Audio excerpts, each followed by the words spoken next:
Hello guys, papakita ko sa inyo kung paano kumikita yung maintenance o anong ginagawa namin dito bilang maintenance during weekend. Ang tawag ng machine na to ay chipper. Ito yung gumigiling sa mga excess na kahoy at saka mga reject na troso.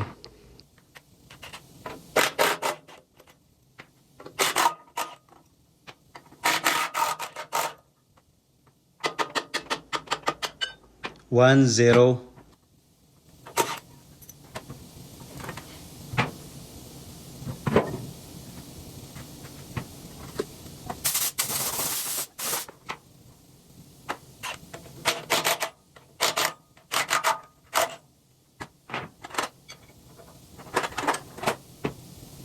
Ito, mga legend lang nakakaalam nito. Yung mga technique na to.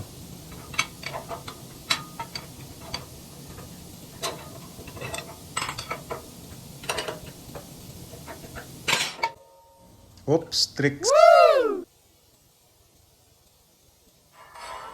Pag di kayo sanay, huwag niyong gayahin yun. Baka mabukulan kayo guys.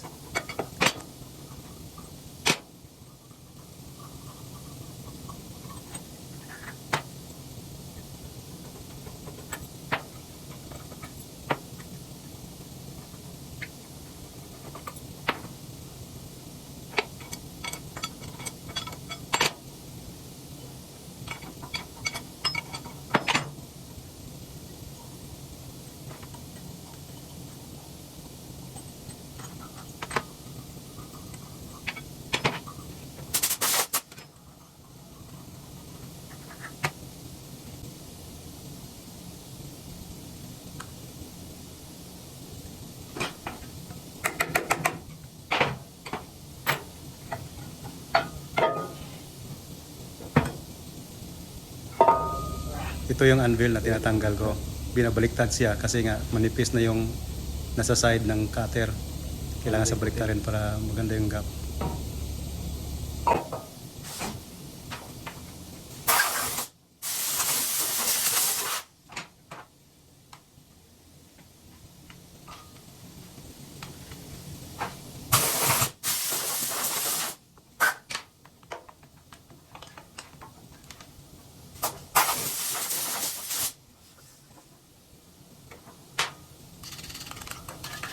Kailangan linisin muna para maganda yung pagkabit saka yung gap, maganda ang reading.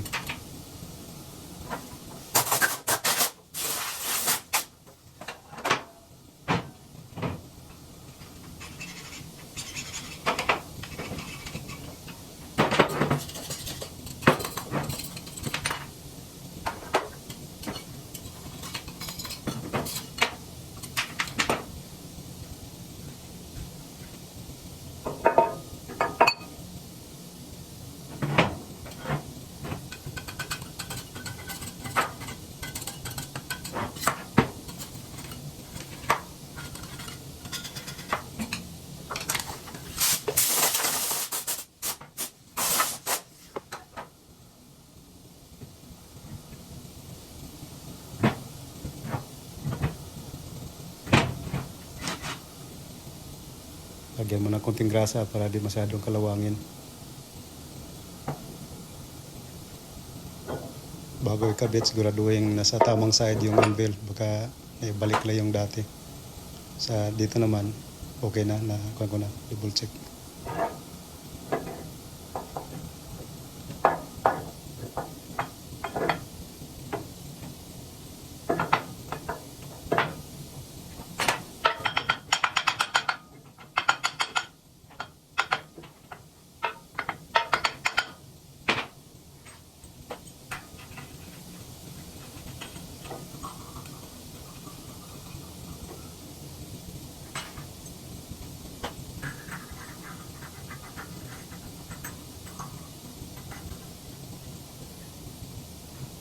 Dito siguraduhin pasok sa slot yung groove sa taas at sa baba. Kailangan double check kasi mahirap na magtanggal yan pag maandar, pag hindi siya fit na fit.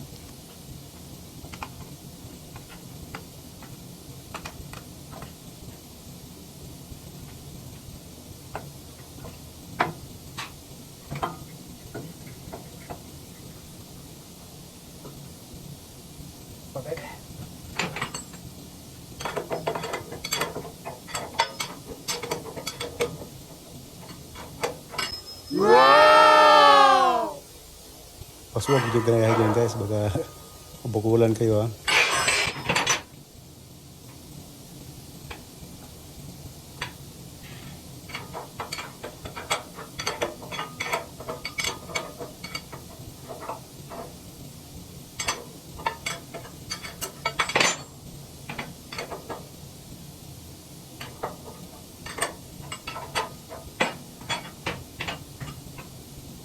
Dito sinisiguro ko talaga mahirap na.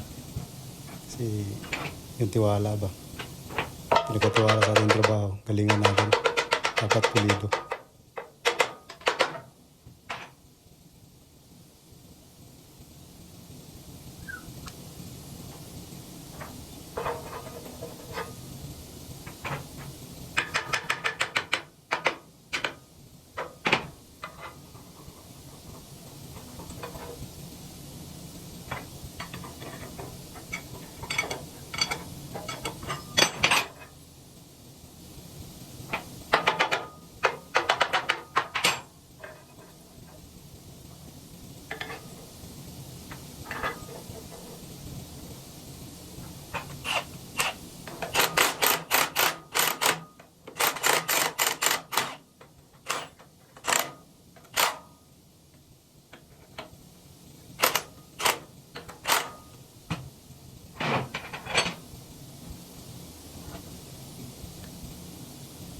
Last final check bago bitawan.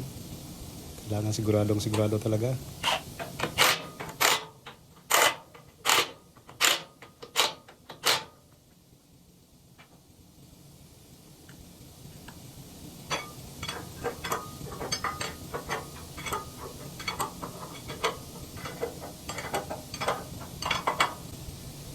Ngayon guys ay check na natin yung gap. Gamitan natin ng feeler gauge.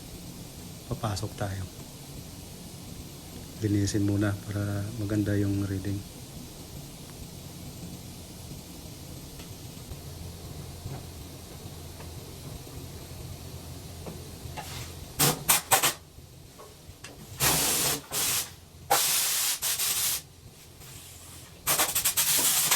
Ayun na, papasok na tayo sa loob. Bago ko sinimulan ang trabahong to, naka-log out, tag out naman siya. Naka-lock yung mga switch, lahat. Maka umandar o may magpaandar. Bali yung susi, hawak-hawak ko na sa bulsa ko para sigurado walang ibang magpaandar. Ako lang. And guys, pumapasok ako dyan. Gilingan ng truso yan o kahoy. Pag yan di malak o di nakalock, pag may iba magpaandar, sigurado karne norte ang kalabasan ko dyan.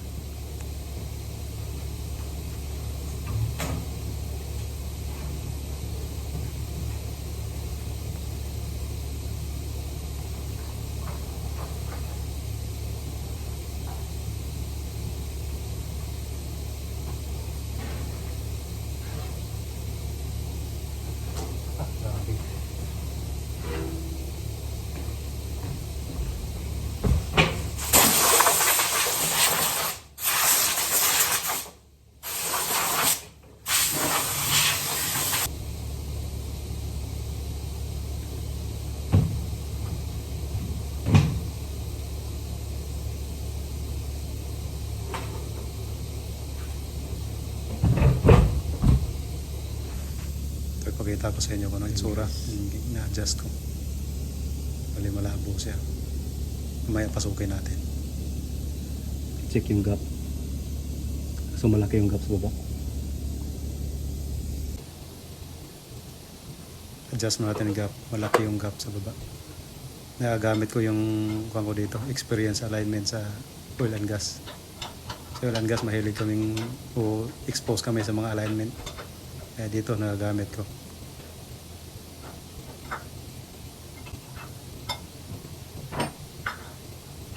Konting adjustment pa para sigurado.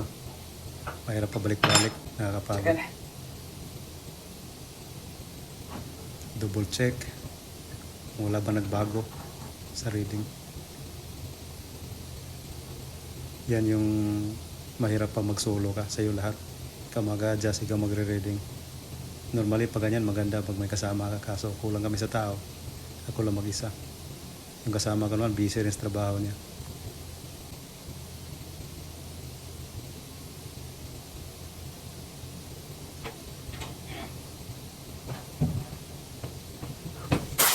Ligyo sa likabok, mahirap ka kumita ng pera. Pakita ko sa inyo kung ano itsura sa loob. Yan, nakikita nyo yung na-adjust ko. Yung knife at saka yung anvil, may required gaps siya. Sinecheck ng feeler gauge.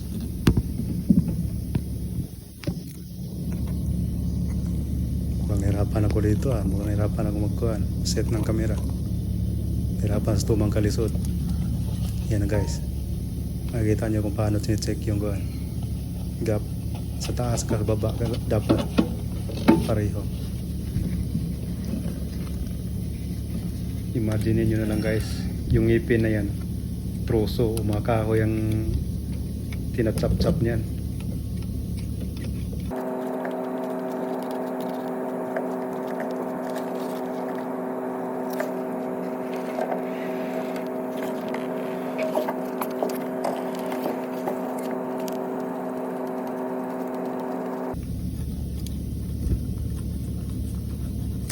Okay na guys.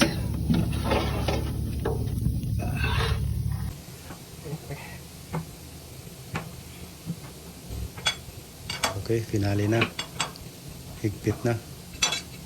Para tapusin na natin to.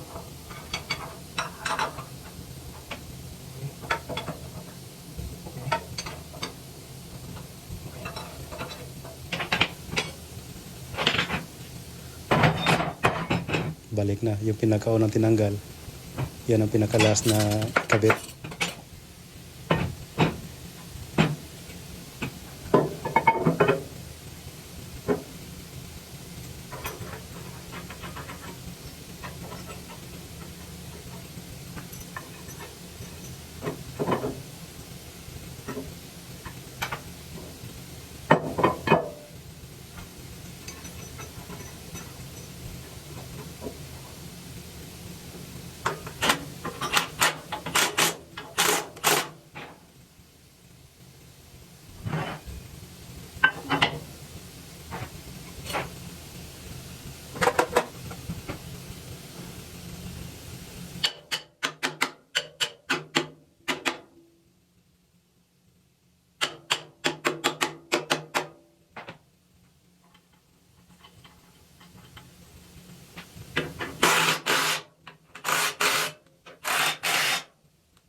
Now we will check. Andaran natin kung ang kalantang. Dito pa rin natin. Sounds good. Pag-normal sana, initial sana. Good. Thanks guys for watching. Okay. Kung gusto nyo mga ganitong videos, just follow and like my page. Saka sa Facebook, sa YouTube ko para sa panood niyo ibang mga uploads ko. Thank you. Bye-bye.